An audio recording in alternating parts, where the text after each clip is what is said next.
Positive response കിട്ടിയ ഒരു മോഹൻലാൽ മൂവിയെ മറികടന്ന് വിജയിക്കുക എന്ന് പറയുന്നത് അപൂർവങ്ങളിൽ അപൂർവമായി മാത്രം മലയാളത്തിൽ സംഭവിച്ചു വരുന്ന ഒരു പ്രതിഭാസമാണ്. സോ അങ്ങനെ ഒരു പ്രതിഭാസത്തിന് സാക്ഷ്യം വഹിച്ചുകൊണ്ടിരിക്കുകയാണ് ഇപ്പോൾ മലയാളം ഫിലിം ഇൻഡസ്ട്രി.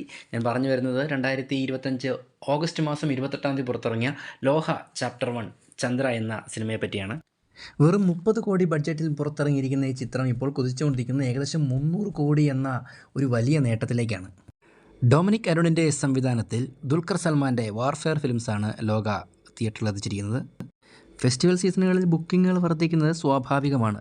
പ്രത്യേകിച്ച് കേരളത്തിൽ ഓണം പോലൊരു ഉത്സവം നടക്കുന്ന സമയത്ത് ബുക്കിങ്ങുകൾ വർദ്ധിക്കുന്നത് വളരെ സ്വാഭാവികമാണ്.